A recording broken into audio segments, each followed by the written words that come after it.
루비 켄드릭이라는 여선교사님이 계십니다. 여러분들이 이 루비 켄드릭이라는 선교사님은 이름은 모르지만 한 번씩 그의 묘비병에 걸려있던 글귀는 들어보신 줄은 있을 줄 믿습니다. 이 루비 켄드릭이라는 이 선교사님은 당시 25세의 젊은 나이에 이 대한민국의 이 조선시대에 1908년에 왔습니다.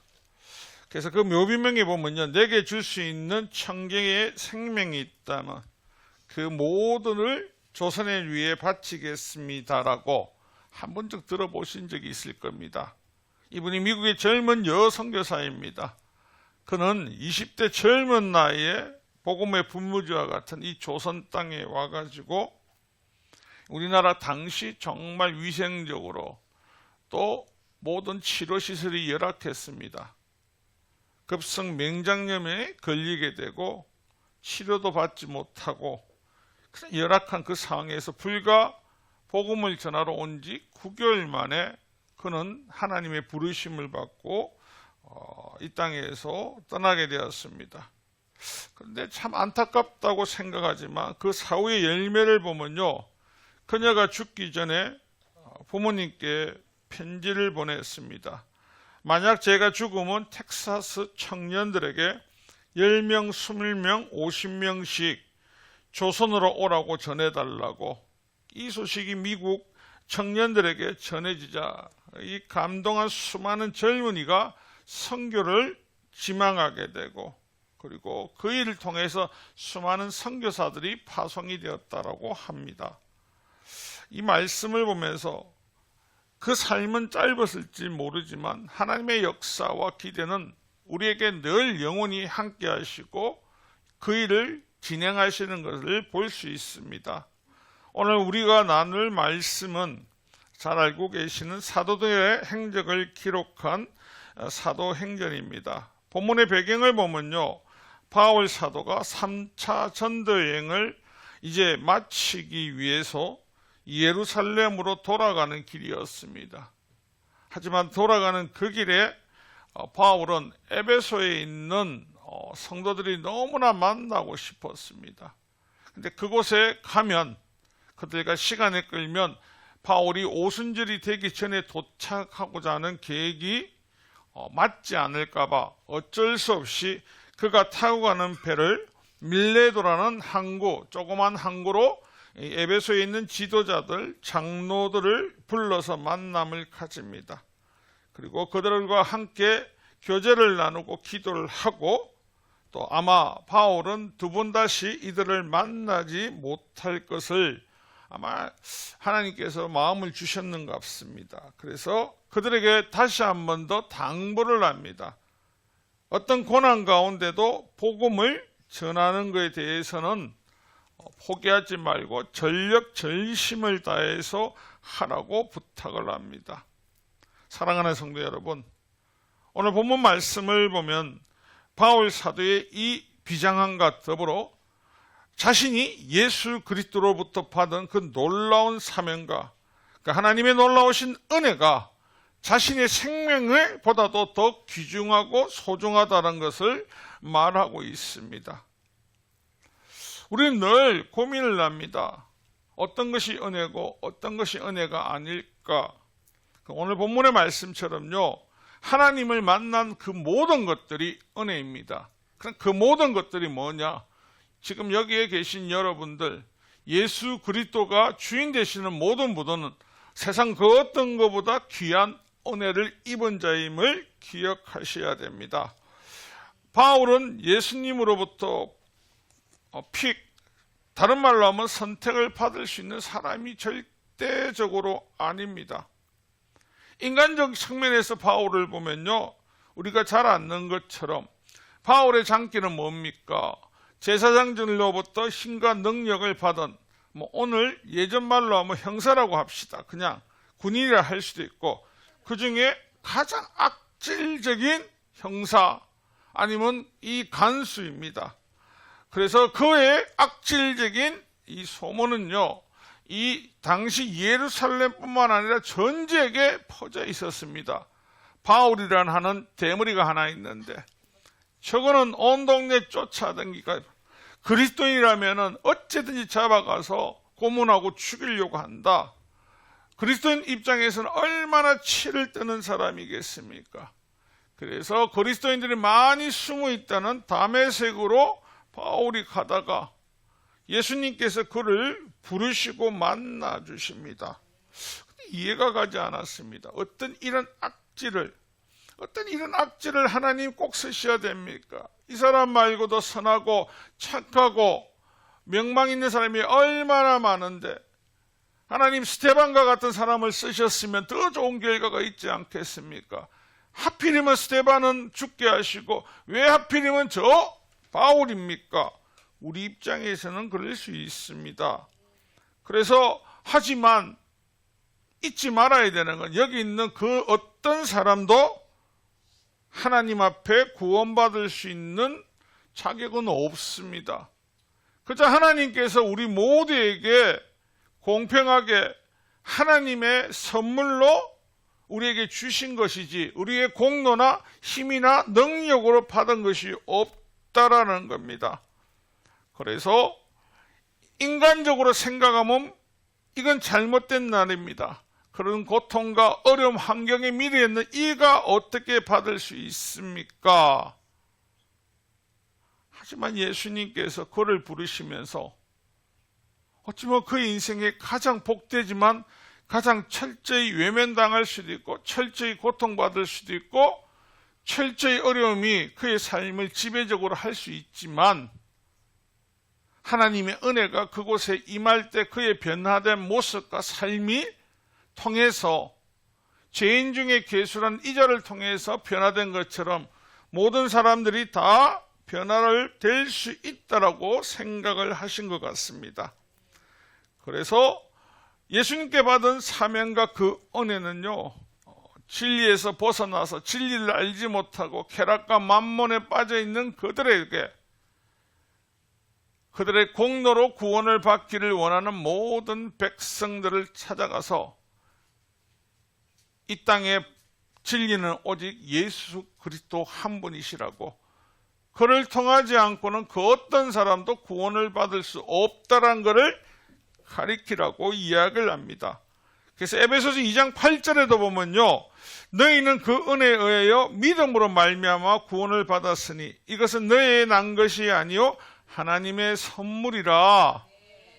오늘날 또 많은 사람들이 예수님을 모르는 사람은 자신의 능력과 자신의 의지로 구원을 받을 수 있다라고 착각에 빠져 살아갑니다. 신앙생활을 할 때 가장 중요한 게 뭐라고 했습니까? 다른 거 아닙니다. 교회를 아무리 열심히 다녀도, 교회에서 아무리 열심히 봉사를 해도 예수 그리스도가 나의 주인이 완전한 주인이 되지 않으시면요, 마지막 여러분 종점에 들어갔을 때 어떤 결과가 여러분에게 내려질지는 저도 모르고 여러분도 모릅니다. 그런데 마음속에 그분이 온전한 주인이고 고통과 고난 가운데서도 어떤 즐거움과 행복 가운데도 최우선이 하나님이 되시며 그의 손을 잡은 자에게는요, 담대함을 가질 것이고 마지막에 하나님께 만나는 그날이 될 것이라는 것입니다. 오늘 바울은 장로들에게 이야기를 합니다. 내가 받은 이 은혜 세상 그 어떤 거로보다 바꿀 수 없다라고. 그러면서 아마 바울은 그러지 않겠습니까? 그가 디모데전서 1장 15절에 보면요, 자신은 죄인 중에 아니 괴수 중에 괴수라고 그 말을 하는 걸 알아야 됩니다. 괴수란 말은요, 죄인의 우두머리를 괴수라고 합니다. 그만큼 자신은 악질이고 구원받을 수 없는 사람이라는 거.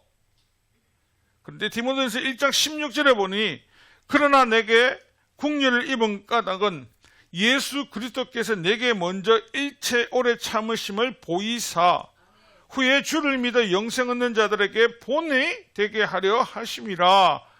아멘. 여러분, 다른 말 아닙니다.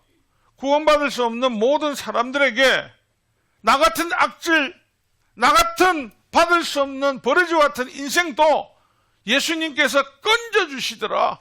그 은혜를 공평하게 누리게 하여 주시더라. 여러분, 우리가 사람을 생각할 때 자꾸 우리의 생각과 잣대로 표현할 때가 있습니다. 어떻게 저런 사람이 구원을 받을 수 있어? 어떻게 저런 사람이 은혜를 받을 수 있어? 우리의 잣대로 표현하시면 안 됩니다. 각각 모든 사람은요, 우리의 삶이, 예전의 삶이 재수였는지 개수였는지는 아무도 알지 못합니다. 하지만 자신은 알고 있을 겁니다. 나도 인생을 어떻게 살아왔는지, 내가 어떤 공로로 힘입어서 하나님 앞에 구원을 받을 수 있었던 것이 아니었다는 것. 그래서 예수를 믿게 되는 그 시작부터 우리는 은혜를 받고 있다는 것을 기억하셔야 됩니다. 오늘 살아가면서 우리는 예배 중에도 어떤 가운데 말씀 중에도 찬양 중에도 은혜를 받았습니다라는 말을 잘 사용합니다. 그런데 오늘 성경에 말하는 바울이 말하는 은혜와 우리가 생각하는 은혜가 좀 다른 것들이 보여집니다. 우리의 은혜는요, 순간적인 은혜로 하나님의 찬양하고 말씀을 듣고 기도할 때 머리와 말로만 느끼는 은혜가 되어간다는 겁니다. 바울의 은혜는요, 생각과 머릿속에 있던 그 말이에서 끝나는 것이 아니고 행동으로 적극적으로 옮겨지는 것이 은혜이더라는 겁니다. 하나님의 은혜가 뭡니까? 죄인으로서 받으신 우리에게, 없는 자격 없는 우리에게 강권적으로 부어주시는 그 사랑이지 않습니까? 그런데 우리는 은혜를 늘 말하면 은혜 받았습니다. 근데 은혜 받은 사람 얼굴이 아니야, 나가기만 하면. 은혜를 쏟아버리는 이유는요, 머릿속에 입속에만 있기 때문에 행동 가운데 가지고 있어야 됩니다. 지금 여러분 고난 중에 있는 분 계십니까? 아니면 사업이 잘 되고 기쁨 중에 계신 분 계십니까? 어떤 분이 더 은혜를 받았습니까? 똑같습니다. 그 은혜는 변함없이 똑같은데 우리의 생각과 사고는요, 내가 이 세상에 뭘 잘 되면 은혜를 충만한 거고요, 잘 안 되면요, 원망과 불평. 여러분, 아담과 하와가 에덴 동산에서 뭐 잘 못된 거 있었습니까? 어려운 거 있었습니까? 그 넘치는 하나님의 은혜를 받고도 마음이 미혹이 당하니까 머리와 생각이 행동과 틀어지게 되니까요, 은혜에서 벗어나게 되죠. 아담과 하와가 죄는 그들이 짓고 이 땅에 있는 모든 동식물들 모두가 사망의 덫에 빠져서 아무도 살아놓을 수 없게 되었다는 것. 하나님의 은혜는요, 어떤 상황과 현실에 입각하지 않습니다. 은혜를 사모하는 자는 어떤 자냐면요, 내 안에 예수 그리스도가 왕이 되시고 주인이 되셔서 그분 때문에 나의 삶의 존재의 이유가 기뻐지는 겁니다. 우리의 기쁨의 원인이 마음속에 문이 두 개 있다는 겁니다. 내 삶에 대한 문과 내 안에 있는 예수님 때 있는 문을 각각 나누다 보니까 우리의 육신의 생각이 자꾸 흔들리는 겁니다. 하나님의 은혜 받은 자에게는 반드시 대가가 따릅니다. 이렇게 말하니까 사람들이 왜 하나님의 은혜를 받은 사람들에게 대가가 있습니까? 저와 여러분들은 성경에 나오는 요한복음 8장 44절에 나오는 말처럼 옛 마귀의 자녀들입니다. 마귀의 자녀들이 이제 하나님의 자녀로 신분의 변화가 되었습니다. 마귀는 어떻게 해야 됩니까? 어떻게든지 여러분이 입술을 통해서 나는 은혜가 떨어졌어요, 나는 은혜를 버렸어요, 나에게 은혜가 임하지 않아요 라고 말하게 합니다. 그러다 보면 내 안에 분노가 차오르고 내 안에 원망이 차오르고요, 그러다 보면 얼굴이 어떻게 됐습니까? 무너지기 시작합니다. 무너지기. 자, 예수를 전하기 위해서 힘든 가운데 얼굴이 무너질 수 있습니다. 예수가 내 안에 있으면요, 그 은혜가 기억날 때마다 무너졌던 것들이 회복될 수 있습니다. 우리는 늘 눈에 보이는 현실을 통해서만 은혜를 받고 있는지 모릅니다.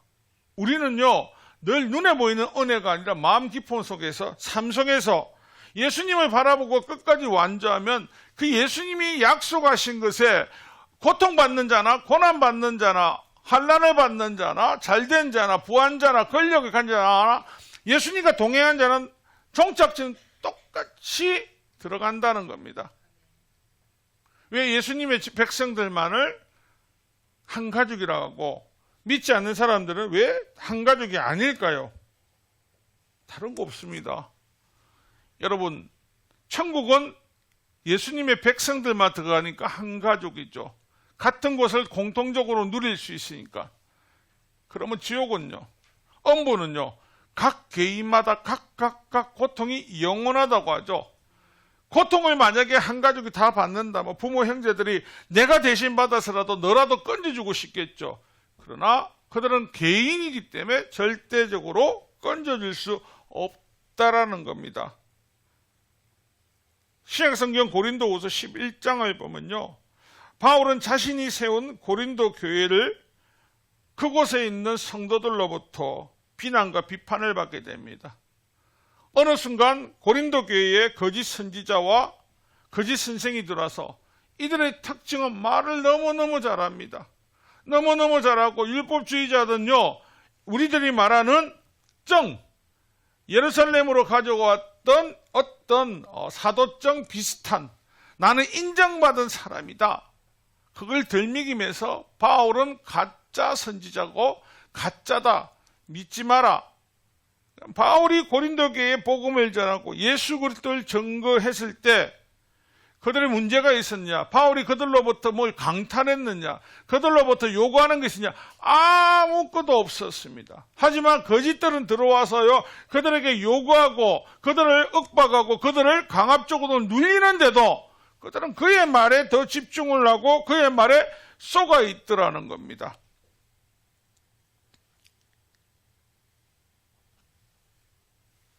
오늘 또 많은 분들이 하는 것처럼요, 당신이 더 심했습니다.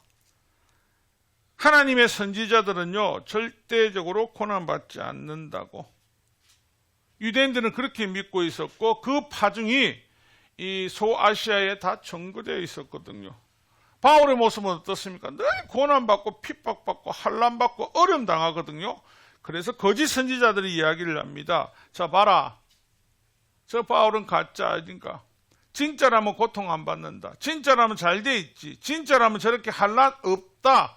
가짜기 때문에 그의 삶이 저렇게 철저하고 비참하고 힘든 인생이 된다라고 이야기를 합니다. 인간적으로 생각하면 얼마나 빡치겠습니까? 얼마나 힘들겠습니까?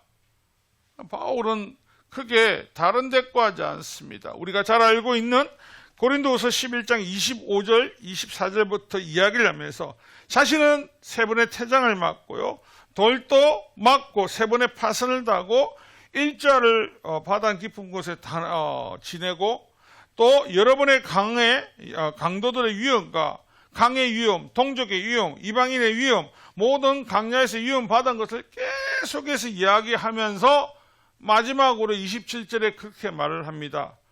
또 수고하여 애쓰고 여러 번 자지 못하고 줄이며 목마르고 여러 번 굶고 춥고 헐벗었노라. 고난 고통만 이야기하지 않습니까? 하지만 이 모든 것들은 자신의 고통과 고통의 이 모든 건 다 교회를 위해서 바로 자신이 받은 은혜의 사명을 지키는데 사용됨을 이야기한다는 겁니다.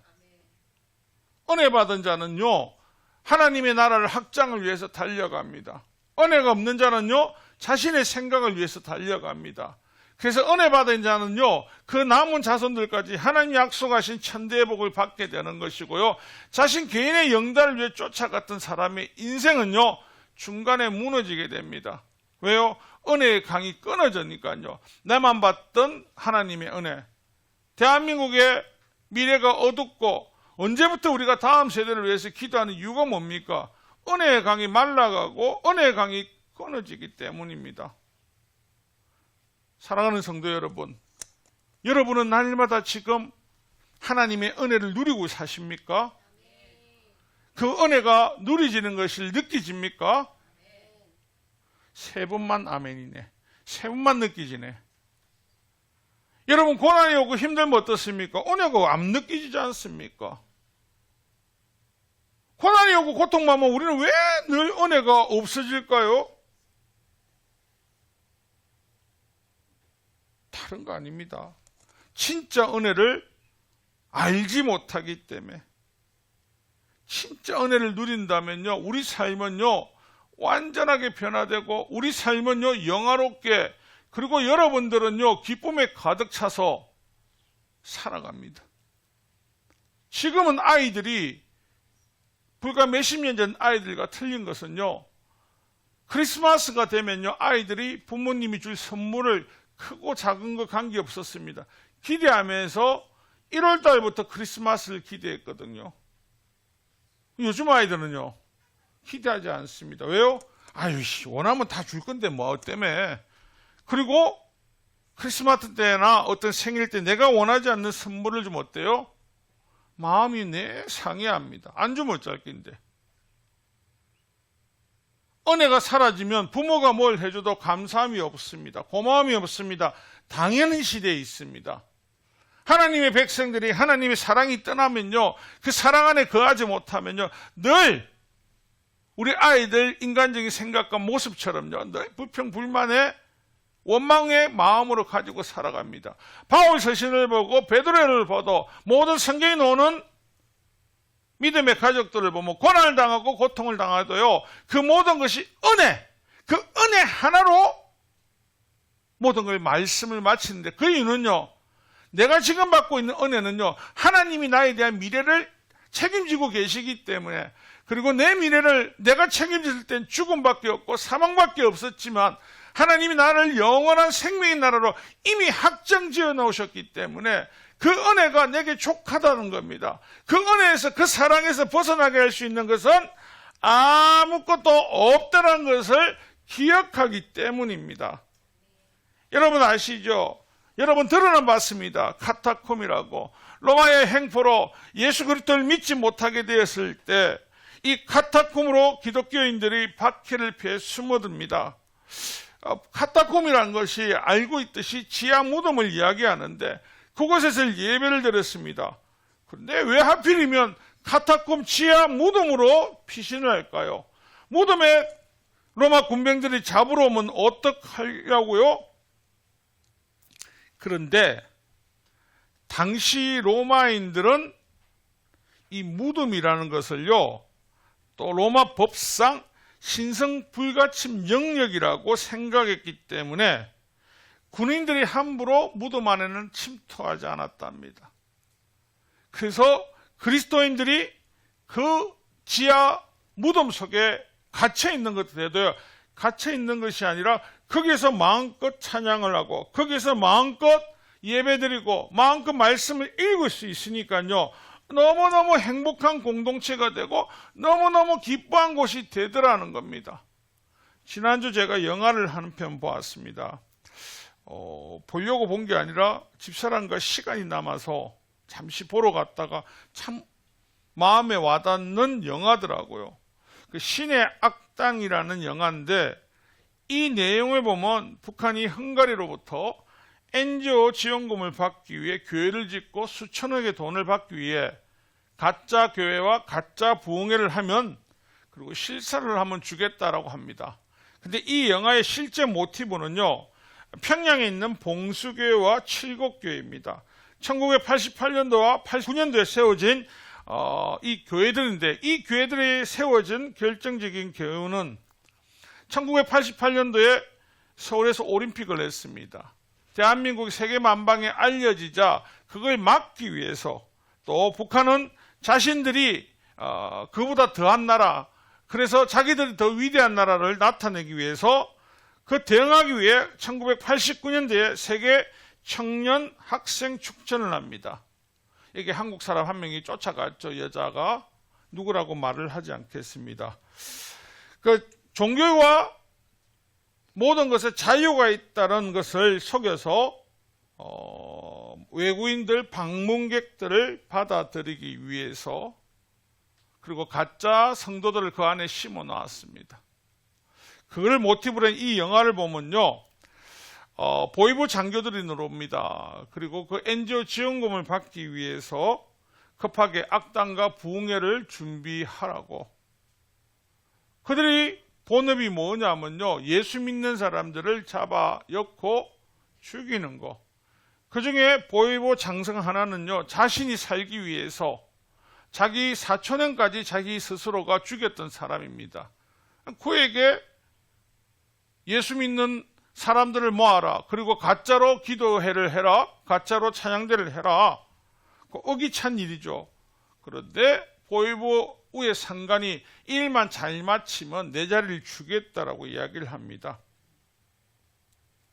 그래서 그들이 급히 이 부흥회를 위해서 악단을 찾는데, 뭐 쓸만한 악단은 다 어디 소속이 돼 있는데, 그 중에 한 곳, 봉수악단이란 곳이 왠지는 모르지만 외곽을 돌면서 아무 일도 할 수 없고 길거리에서 찬양하는 악극단이었습니다. 아마 문제가 많은 악극단인데, 그 문제는 그 악극단에만 있는 사람들이 꼭 1년에 한두 명씩 월남을 하는 겁니다. 그래서 어떡하지 하다가 그들이 너무너무 수상한 겁니다. 그래서 일단은 이들을 급하게 데려와서 급조해서 찬양팀과 성경 읽기를 하고 기도를 하게 만드는데, 그 가운데 여러분들이 알고 있는 강야를 지나면부터 찬송과 은혜가 나옵니다. 메마른 마음 속에요, 그들이 찬송을 하면서 또 그 마음 속에 단비가 내립니다. 그리고 실상 그 영화에서 나왔던 봉수악단의 모든 사람들은 크리스찬이었습니다. 그때 북한에 있는 지하교회 크리스찬들의 가장 기쁨은 뭐냐면요, 온전한 성경책을 받는 겁니다. 그리고 성경을 큰 소리로 읽는 겁니다. 그런데 그들이 가지고 있는 건 거의 쪽복음 몇 장밖에 되지 않습니다. 근데 그곳에 갔는데 성경을 읽기 위해서 방에 모여서 촛불고 성경 말씀을 전하려고 하니까 조심해라, 들키면 안 된다니까 한 사람이 일어나서 불을 켭니다. 우리 이거 해라고 하는데 뭐 한다고 두려워하냐, 마음껏 하자고. 그래서 그들은 정말 마음껏 성경을 읽습니다. 북한 땅에서는 일어날 수 없는 일을 합니다. 찬송요 너무너무 뜨겁게 기도합니다. 그리고 오늘 본문 말씀처럼요, 이 말씀을 그 장교가 합니다. 이 말씀이 자기한테 입에 쫙쫙 붙는다고. 여러분, 성경의 모든 말씀은 여러분들이 받으면요 쫙쫙쫙 붙습니다. 단지 우리가 그 말씀을 제대로 받지 않기 때문에 그런 거지. 그러고 나서 거기에 스파이가 하나 있었는데, 그런데 북한에 있는 또 보위부 산하보다 더한 데에서 이 봉수악단에 숨어 있는 크리스찬들이 연계된 데를 찾아냅니다. 그래서 이 부흥회만 마치고 이 사람들 다 죽이자라고 결정이 났습니다. 이미 그곳에 나오는 박시우라는 배우와 이 찬양을 하면서 그들이 하나님을 만나게 되고 어릴 때 그 시절을 다 깨우치게 됩니다. 이 영화는 픽션입니다. 완벽한 건 아니지만, 하지만 이 영화가 완벽한 픽션이라고 할 수도 없는 이유가, 여러분, 그래서 그 두 장교는 자기의 목숨을 버리고 나머지 악단을 살려주지만, 여러분, 이 영화의 가장 핵심은요, 정말 빌리 그레함 목사와 또 우리가 알 수 있는 그 인도와 토마스 리턴 목사가 1992년도에 북한에서 공개 설교를 하게 됩니다. 근데 그 중에 많은 사람들이 은혜를 받아가지고요, 이 복음을 듣게 되니까 말은 못하는데 눈물 흘리면서 회심의 역사가 일어납니다. 하나님 말씀은요, 언제든지 어느 곳에든지 다 역사하시는데, 제가 오늘 이 영화를 말한 거는요, 이들이 지금 복음을 듣고 전하기 위해서 고통받고 핍박받고 형제가 죽어나가고 아우지에 가는 그 입장에 걸리고 마지막에 자기들을 죽인다는 사실을 들을 때도 여기까지구나, 하나님 우리에게 보호하신 것이, 이 또한 은혜라고 고백을 합니다. 여러분, 어떤 상황에서도요, 하나님의 은혜는 변하지 않는 것은요, 하나님의 은혜가 우린 자꾸 생각하면 이 땅에서 영원하고 이 땅에서 부와 권력과 명예와 가지는 것이 하나님의 은혜라고 생각하는데, 아닙니다. 하나님의 은혜는요, 영원한 생명의 나라를 우리에게 허락하시고 그 길을 걸어가게 하시고 그 길을 우리에게 소유하게 하셨다는 겁니다. 여러분, 어떤 상황에도 여러분이 받은 직분, 하나님으로부터 자녀된 그 직분은요, 소외될 수가 없습니다. 그러면 여러분, 영원한 직분인 하나님의 자녀되는 그 은혜를 받았음에도 불구하고 우리는 그 은혜를 누리지 못합니다. 여러분, 많은 사람들은 늘 죽음의 공포에 시달려야 되지 않습니까? 두려움은 늘 엄습해 있습니다. 우리 자녀들 키울 때 문 앞에 나가면 뭔 말합니까? 차 조심해라, 사람 조심해라, 음식 조심해, 조심. 다른 거 아니지 않습니까? 잘못될까 봐. 근데 사실 우리에게는요, 자녀들에게 가르치는 거, 예수 꼭 잘 믿어야 된다. 하나님으로부터 떨어지면 안 된다. 하나님 주신 그 자격을 놓치면 안 된다. 다른 말로 하면 하나님 은혜를 마음껏 누려라가 돼야 됩니다. 여러분, 저와 여러분이 이곳에 예배 드리는 것 또한 은혜고, 어떤 어려움을 당하고 있어 그 또한 은혜고, 어떤 환난을 당하고 있어도 다 은혜입니다. 이렇게 말하면 목사니까 그렇게 말하지, 목사와 성도는 갈 곳은 동일합니다. 어디죠?